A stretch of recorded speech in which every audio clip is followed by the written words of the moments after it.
This is the second question about killing. I think I have discussed and explained on many occasions the Buddhist concept or Buddhist attitude regarding this particular precept, or some others introduce this as commandment, killing. Every religion talk about or against destroying life. There is no controversy. But when we analyze, we can see there are different opinions or interpretations. That is why that you are trying to learn the Buddhist concept. Before we discuss this particular precept, because this is the first precept that we observe as Pànàtipàta Veramani Sikkhapadam Samadhiyami, abstain from destroying life. I think still many people have not realized the Buddhist attitude towards the precepts or the morals or the principles.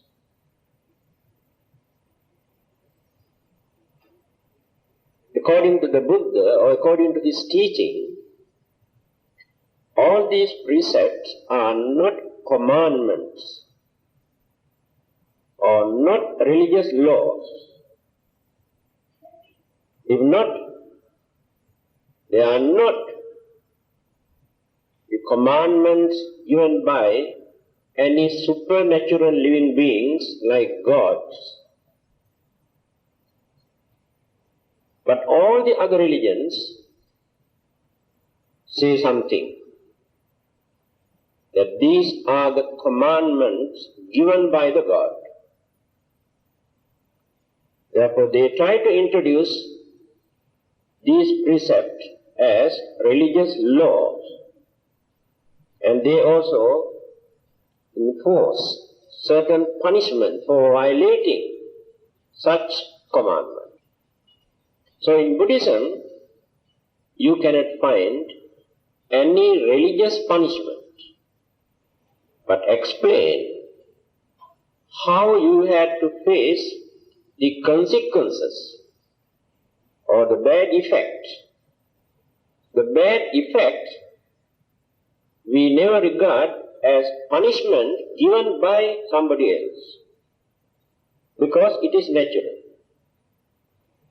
So when you analyze the Buddha's teaching, you can understand that he has never used the word that you should not, or thou shalt not, or you must not.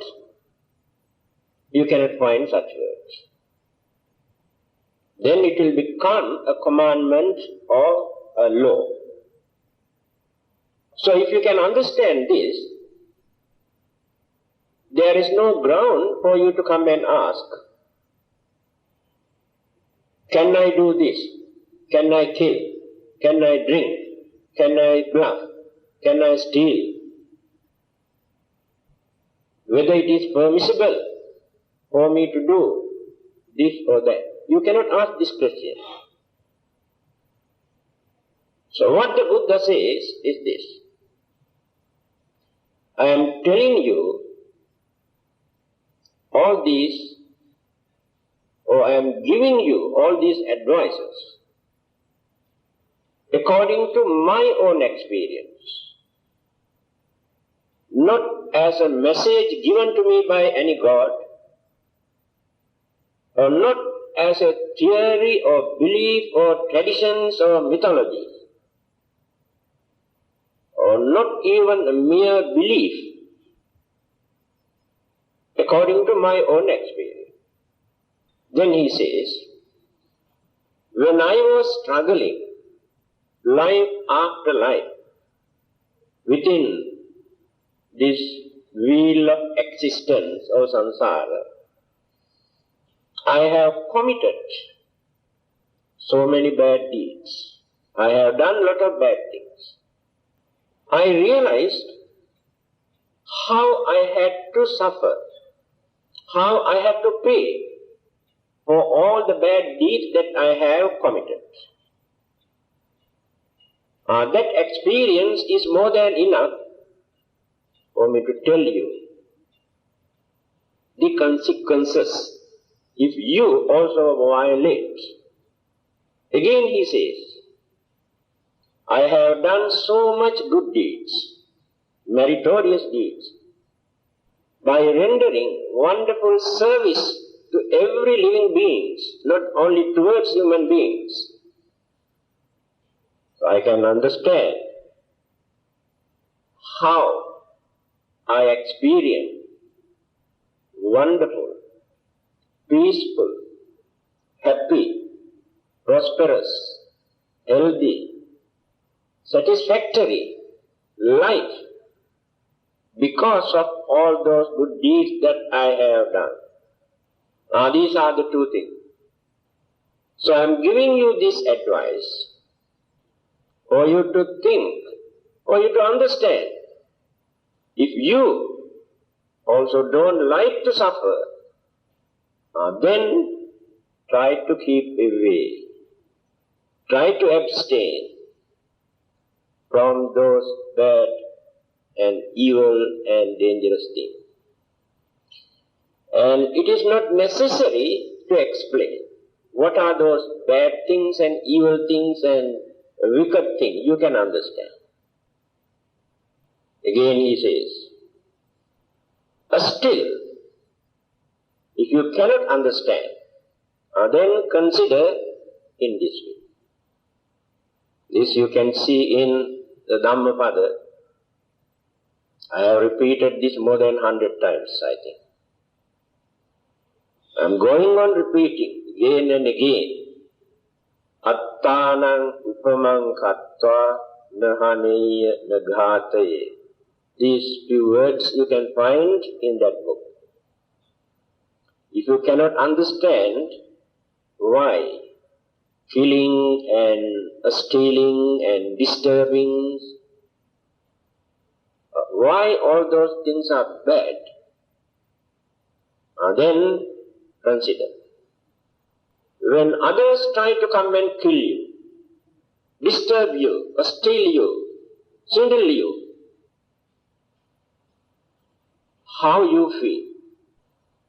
That is more than enough for you to understand why it is bad. Not necessary to depend on any god, or any philosophy, or any religion. And this is the Buddha's way of teaching. So simple, meaningful, practical. There is nothing to argue. Now here the question is, this precepts or the principles that we try to observe by considering and knowing this act of killing is bad, we can understand why it is bad. We always try to escape from our death. In fact, we are willing to kill even millions of others to protect our own life. Again, the Buddha says, if you really love your life, it is impossible for you to kill others. Why? What if this love that you use, that is not love, it is craving? because of this craving, you try to protect yourself by destroying thousands or millions of others. But you never think, by destroying others, what you are trying to protect, whether your life or whether your physical body. You pollute the purity of your life by creating cruelty, anger, hatred, and adopting cruel method to destroy others, thinking that you are trying to save, protect your life. Remember, life never dies. I think few weeks ago I have told you this.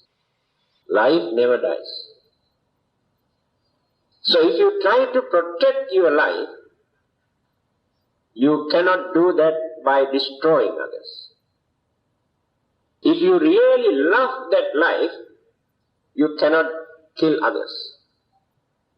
So you try to protect this physical body, thinking that this is your life. When the life is departed from here, this life current or the energy is transmitted from here, the physical body remains. And there is no life here now. Life is gone. That is why I told you, life never dies. No one can kill a life.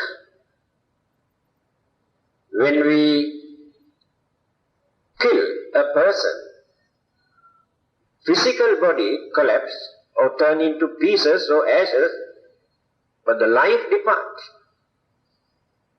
Go and enter into another body. It will become a body later, but not at once.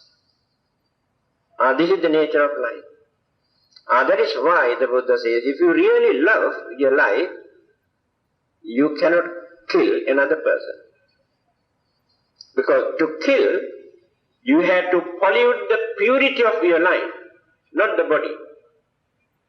You have to develop hatred or jealousy or anger or ill will, cruelty. How many evil forces you developed in your mind, and then polluted the life. So when that departed life with polluted mind proceed, so life processes, again enter into another area, shape up, develop. The ingredients that you have taken from the previous birth by developing hatred, anger and cruelty, ill will, the formations of that life take place according to those ingredients. Then that life becomes a very unfortunate or miserable one. I think you can understand. So it is not a law. The Buddha never said that either the Buddha or the Buddhist God or any other supernatural living beings come and punish you if you commit, if you violate any of these things. But he says, the nature of this kind of action is such. Naturally you had to face the consequences. That is called the natural occurrence. You cannot understand what this nature is. This is the thing that many people introduce as God. Natural occurrences. Again, another important aspect. If you try to escape or keep away from killing or some other evil deeds, thinking that there will be someone to punish us if you violate this, and because of that punishment or the fear of that punishment, you keep away. You don't want to commit such evil deed. At that time, you never develop kindness or compassion or understanding or patience in your mind. Never. You think only about your punishment. That means selfishness. Because of your own safeguard, you stop thinking that punishment. Assume there is no such punishment. You can do any kind of dirty and wicked and dangerous thing in this world, because no punishment. And this is the danger of this kind of belief. People never think in that way. Forget about your punishment. When you violate one of these precepts, such as killing, you can understand the enormous sufferings, pain, fear, disturbances that you create. And this is the way how we have to consider. If I do this, they have to suffer from pain, fear, fear of death, and various kind of suffering. Therefore, it is not advisable for me to violate this, to do this. Then your way of thinking is developing. Here you are not thinking about your punishment. It is unfair. It is wicked and cruel. Why should I create this suffering? Now, understanding, kindness, sympathy, all the good qualities are developing in your mind when you consider in this way. If you stop all your bad deeds, thinking, oh God punish us, therefore we cannot do that, such good ideas never appear in your mind. Now, this is the difference between Buddhism and many other religions. The Buddha tried to cultivate, develop our understanding, not to create fear, to get rid of this fear through understanding. We are so selfish, we have so much craving, and we try to commit any kind of evil deeds for our own benefit, for our own pleasure, to gain something by bluffing or swindling or killing, adapting any kind of evil deed. This is the nature of human mind. So religion is needed for us to get rid of such weaknesses, to develop our understanding. If you don't like to use the word religion, you can get rid of this religion. Your religious labels, they are not important. You can cultivate, you can develop your humane qualities. You have human mind, human intelligence, to think, to understand what happened. Your craving and selfishness completely eclipse or covered such humane qualities. Selfishness and craving never allow you to use real human values. Again, the religion here teaches us how to get rid of this two things, how to reduce our selfishness, how to reduce our craving, to live as real human beings by maintaining our human dignity and by giving due credit to our human intelligence, by cultivating our humane qualities. Before all these religions come into existence in this world, according to the world history, we can understand when or in which ism, Christianity, Islam and all these isms. But human beings lived in this world without depending on any religion at that time. They say many of these messages came down from heaven, according to their religion, few thousand years ago. Anthropology clearly shows even 3 million years ago, they have discovered only this much so far. Even 3 million years ago, there were civilized human beings on this earth. They too, again, the Buddha says, before these religions come into existence, human beings maintain 2 governing factors, qualities, shame and fear. Moral shame and moral fear. These 2 things can govern the whole mankind. So we have different kind of dharmas. Let us take Buddha Dharma, Deva Dharma, Manushya Dharma, and Tirachina, animals, they also have dharma. Different kind of dharmas.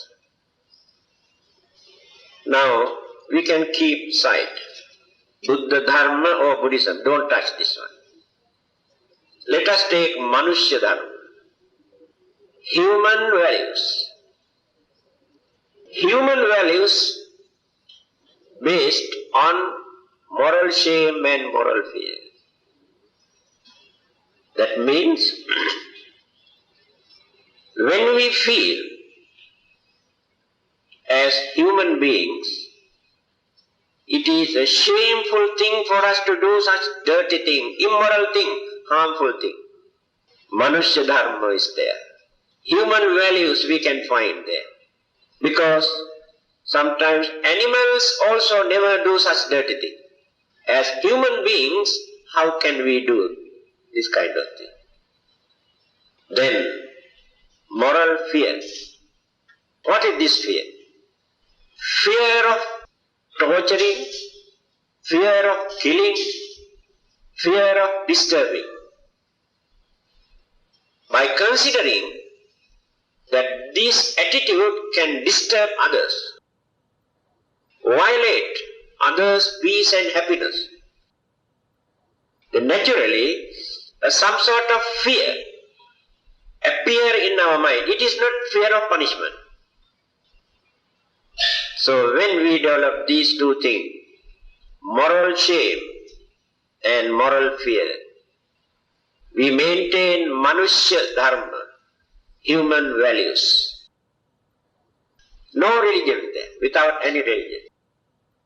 These 2 things are based on humanism. Humanism is not higher than religion, but religion is higher than humanism. What is humanism?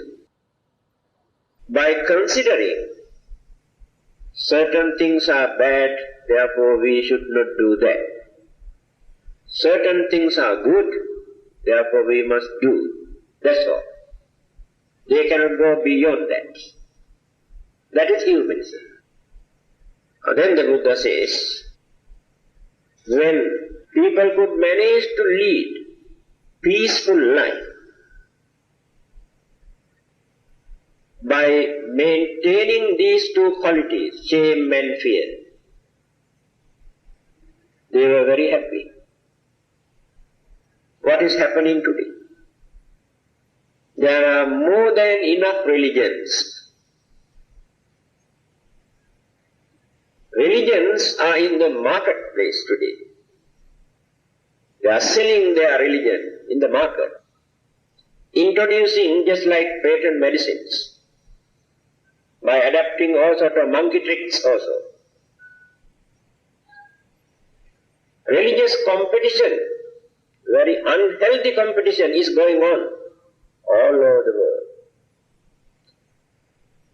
It has become a very big business. It is not religion, it is a business. To get more and more income, to buy more and more property, to enjoy their life more and more by using religious labor. The more they convert, the more they get very good income. It is not that they are worrying about you, they thinking that you may go to hell. It is not that they are trying to send you to heaven. Those who come and promise to send you to heaven, you cannot find out when you are going to die. You don't know where they are. They may promise, but nobody knows what will happen to you. This is the way how they try to bluff innocent people by selling religious labels. Innocent people become their victims. Nobody wants to practice religion. If they can maintain at least these two humane qualities, moral shame and moral fear, that is more than enough, my dear friend. Forget about all your religious labels. Forget about your heaven and hell. You can shape up your life, you can live peacefully if you can cultivate these two qualities. So, I have to speak these few words just to introduce the Buddhist concept or the Buddhist attitude toward these morals or principles or precepts. And now this is the precept. The question is a very big one. How do we measure the consequences of killing a living being according to the size or mental maturity? There are various ways for us to measure. Although we say act of killing, this we have to define, analyze and interpret in a very justifiable way, reasonable way. The Buddha has done this very well. That is why he never said that you should not kill. No, there is no such precept. Before that, you must understand the meaning of this word, living beings. Because still we have not come to any final conclusion to define what is this living being. Some people say certain living things are not living beings. Some others say, other religionists say, you can kill all the other living beings, it is not sinful. You should not kill only human beings. Because religions were introduced by human beings.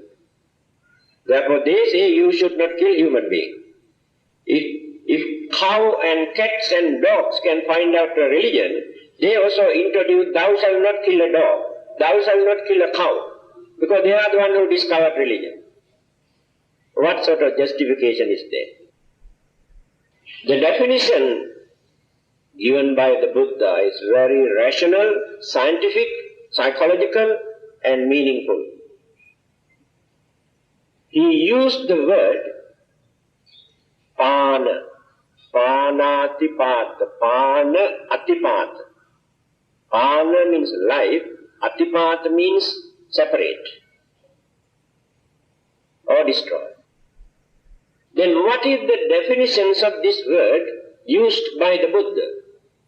Pāna or prana. In Sanskrit we say prana. Pali word is prana. In English simply we say life.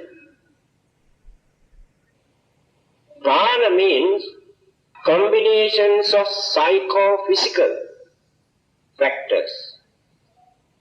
Both must be there.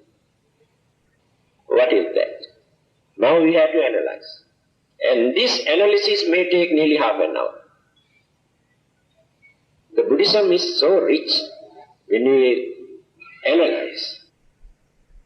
That is why we never accept anything as a theory or belief. We analyze everything.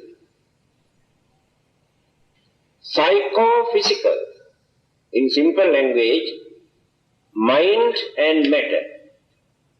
These two things must join together. Mind alone cannot produce a life. Matters alone cannot produce a life. These two groups must join together. Then we have to analyze what is matter and what is mind. We always talk about mind, but we do not know what it is. Matters, of course, you can understand. Usually we analyze into four elements. When you analyze any kind of matters, we can analyze into four groups: solidity, fluidity, heat and motion. These four groups must be there. Otherwise there is no matter. Then here in this mic, all these four groups are working. Otherwise this cannot remain as a mic here. Any kind of matter in this world. But there is no life here, because no mind. Then, what is mind? Mind is the combinations of four mental faculties. The one mental energy divided into four faculties. When these four mental faculties contribute towards each other, harmonize, function in normal way, then we can see a normal mind is functioning. Otherwise, pure mental energy cannot function, cannot do anything. Pure mental energy without these mental faculties is just like electricity. Electricity exists in this universe. And later, we tried to catch this electricity and used various gadgets. So when you use all these gadgets, we can see electricity is working. Otherwise that pure electricity, again we analyze into electron, neutron, protons and all sort of things, we cannot see any indications. No outward manifestation. Now there you can see now fan is working, light is working, mic is working. All these extra gadgets function through that energy.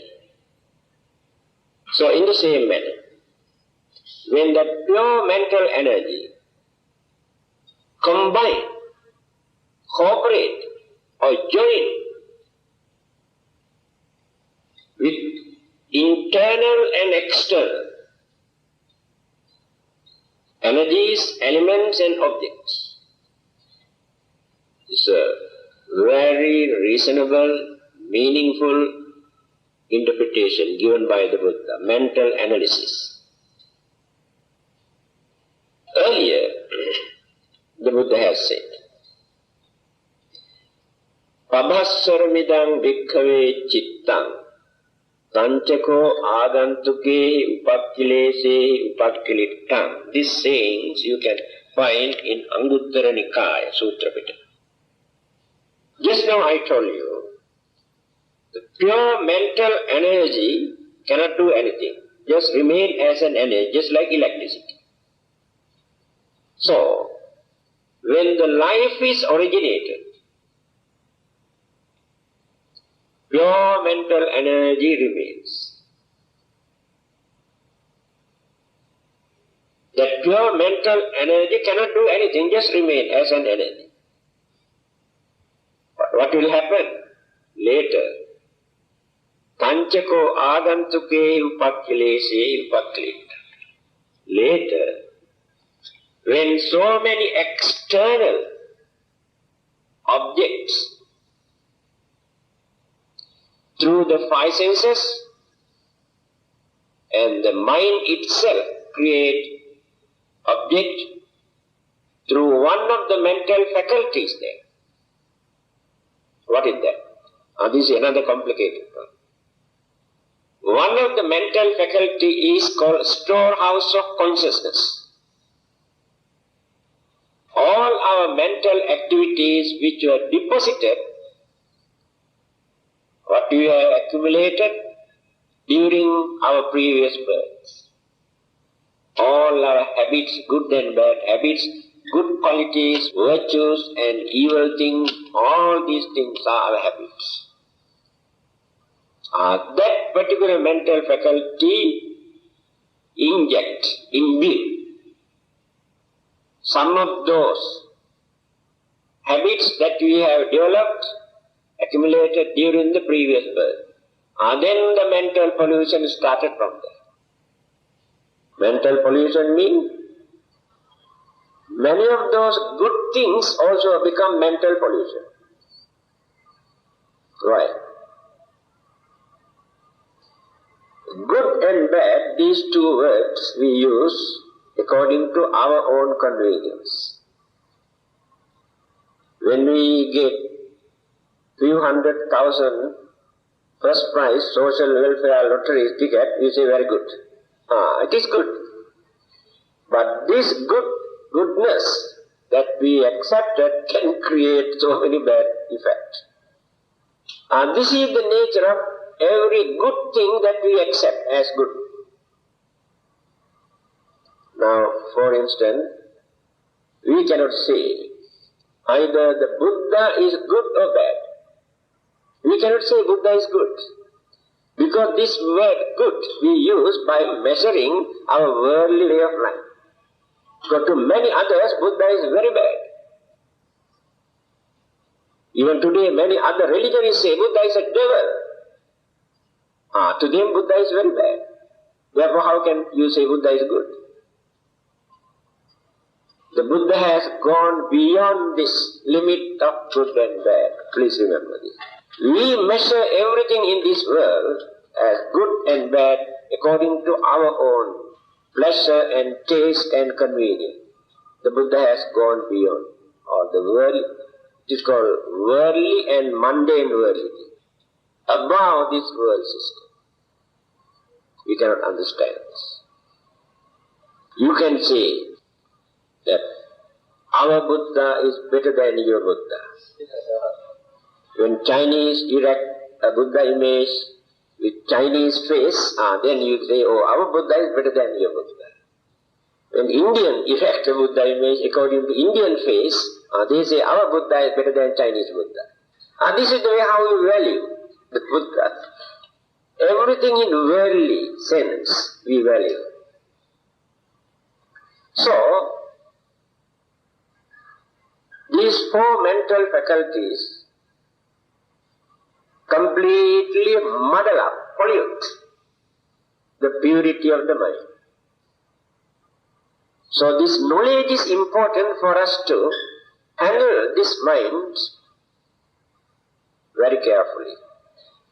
That is why we always use the word mindfulness. Be mindful. Now you can understand why mindfulness is important. Without allowing those internal and external faculties and energies and sources to pollute the purity of our mind, when we guard our mind, then we can make use of that mind without committing evil, without allowing those sources to pollute our mind. So this polluted mental energy and external four elements both join together. 4 groups and 4 groups, 8 altogether. 4 material and 4 mental. Life originates from there. If one of these items is missing, there is no life. So the Buddha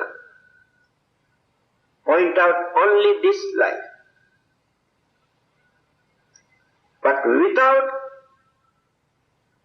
proper combinations of all the 4 elements and 4 mental faculties, there are so many other living things exist.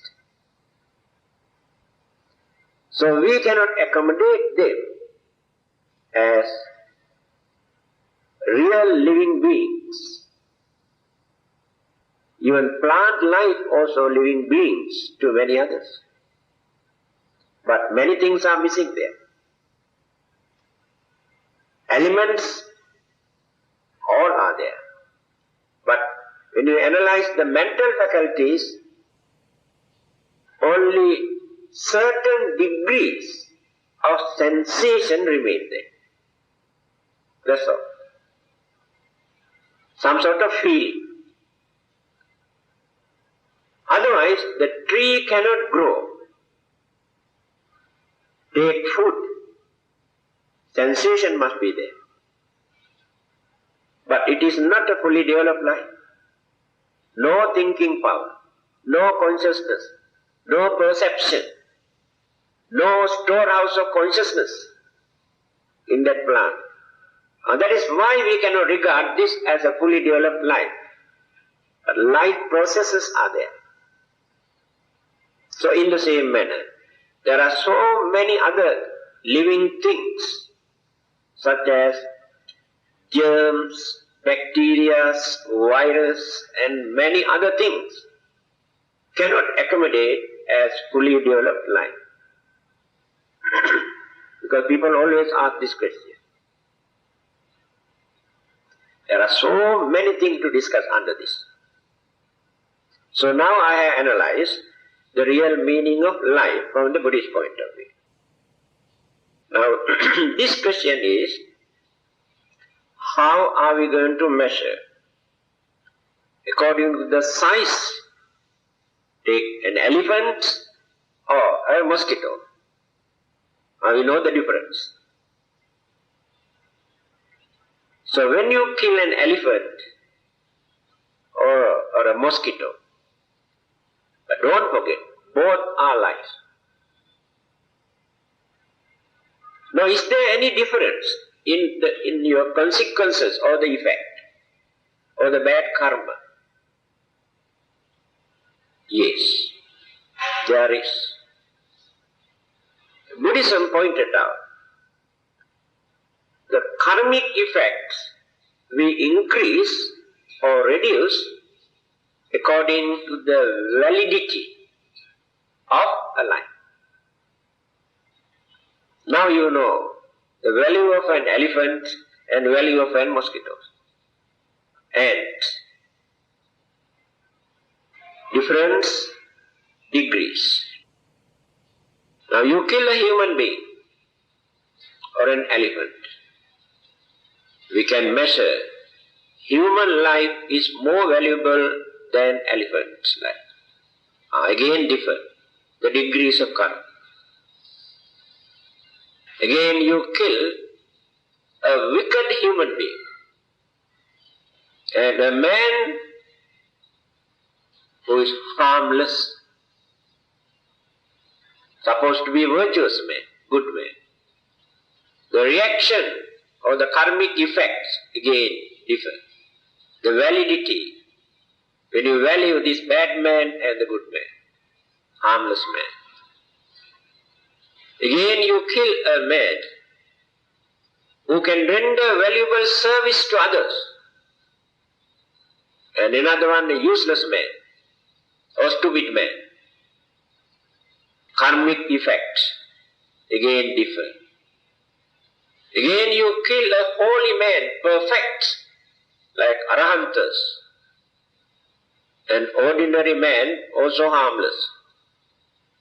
Again the reactions differ. The holiness, perfection, their wisdom are far superior to that ordinary man. The reactions differ.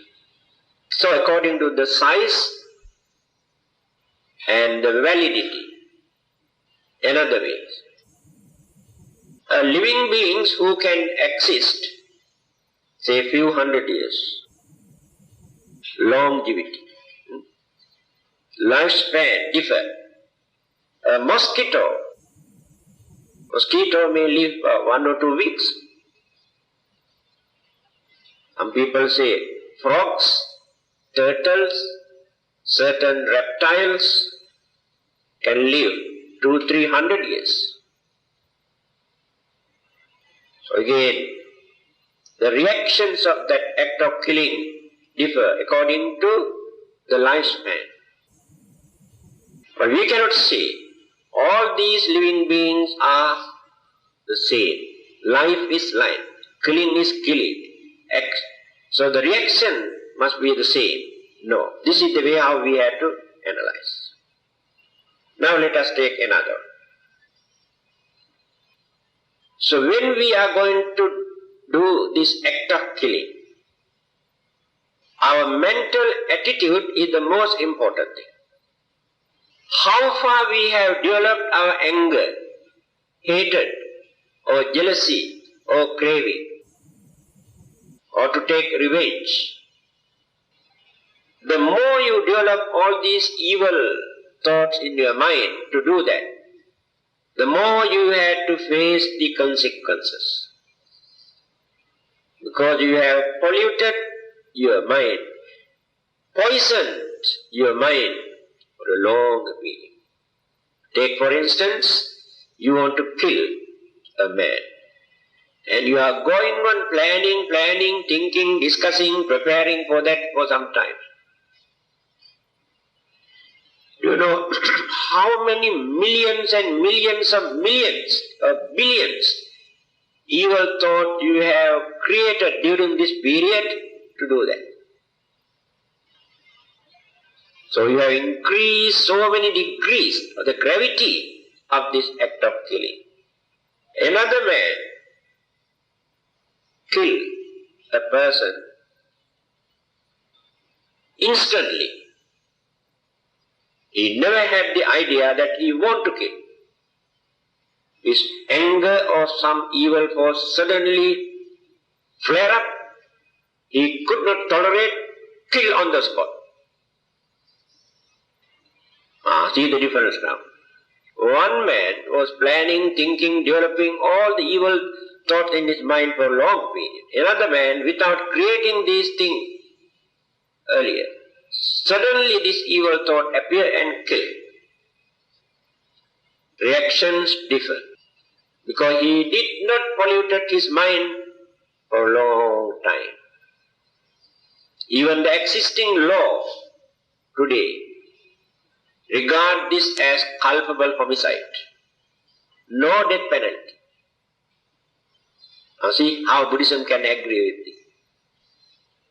When the judge come to know that this man actually never wanted to kill this man, never planned to kill this man. But suddenly his anger arose. He could not tolerate it, so he killed. He will be free from death penalty. He will be life imprisonment. Now this is the law.